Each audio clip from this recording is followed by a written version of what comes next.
அன்பு உறவுகளுக்கு வணக்கம். தமிழாகி எழுவோம் பாகம் 4. ஏற்கனவே நாங்கள் 3 பாகங்கள் பதிவிட்டுள்ளோம்.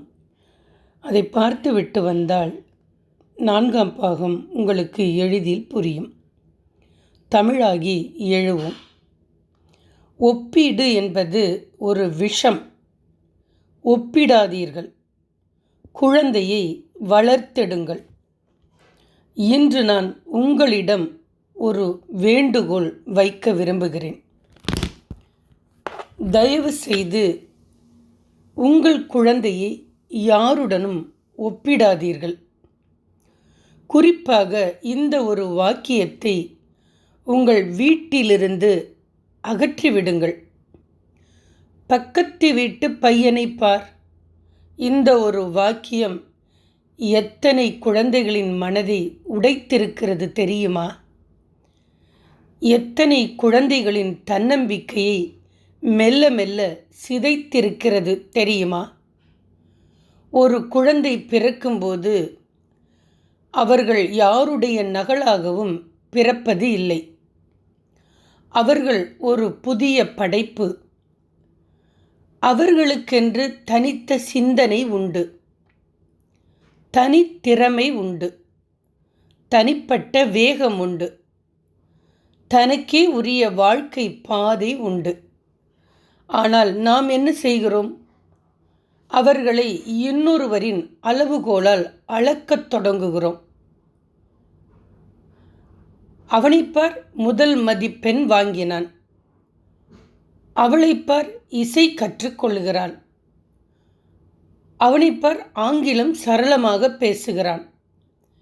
இப்படி சொல்லி சொல்லி நம் குழந்தைக்கு ஒரு தவறான செய்தியை அனுப்புகிறோம். நீ போதுமானவன் அல்ல என்ற செய்தி. அந்த செய்தி குழந்தையின் உள்ளத்தில் ஆழமாக பதிந்துவிட்டால் அவர்கள் தன்னையே சந்தேகிக்க தொடங்குகிறார்கள். தன்னம்பிக்கையை இழக்கிறார்கள். முயற்சி செய்ய அஞ்சுகிறார்கள். சில குழந்தைகள் அமைதியாகி விடுகிறார்கள். சில குழந்தைகள் கோபமாகி விடுகிறார்கள். சிலர் நான் எதற்கும் பயன்பட மாட்டேன் என்ற எண்ணத்தில் வளர்கிறார்கள்.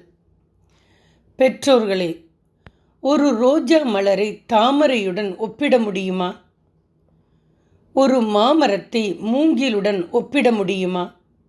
ஒவ்வொன்றுக்கும் அதன் அழகு தனி, அதன் பயன் தனி, அதன் வளர்ச்சி தனி.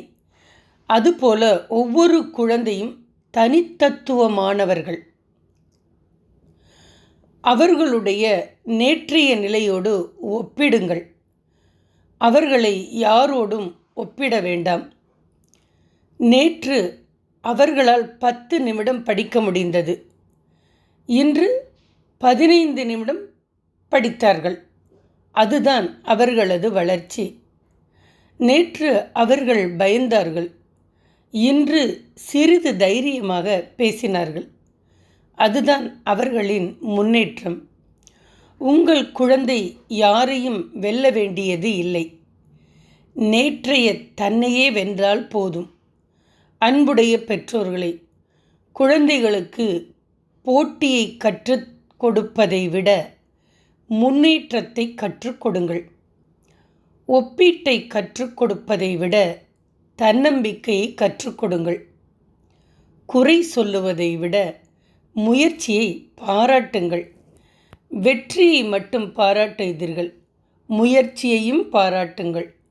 அப்பொழுதுதான் குழந்தை தோல்வியை கூட ஒரு பாடமாக பார்க்க கற்றுக்கொள்ளுவார்கள். நினைவில் கொள்ளுங்கள், ஒப்பீடு என்பது ஒரு விஷம். அது மெதுவாக குழந்தையின் மனதை நஞ்சாக்கும். ஆனால் ஊக்கம் ஒரு மருந்தாகும். அது குழந்தையின் தன்னம்பிக்கையை உயிர்ப்பிக்கும். எனவே ஒப்பிடாதீர்கள், குறை கூறாதீர்கள். குழந்தையை புரிந்து கொள்ளுங்கள், அன்போடு வழிநடத்துங்கள். அப்போதுதான் தன்னம்பிக்கை நிறைந்த ஒரு தலைமுறை உருவாகும். அதுவே குடும்பத்தின் வெற்றி, அதுவே சமூகத்தின் வெற்றி. தமிழாகி எழுவோம். ஒவ்வொரு குழந்தையையும் மதிப்போம். ஒப்பிடாமல் வளர்த்தெடுப்போம். நன்றி, வணக்கம். நாம் என்றும் இணைந்தே பயணித்திருப்போம்.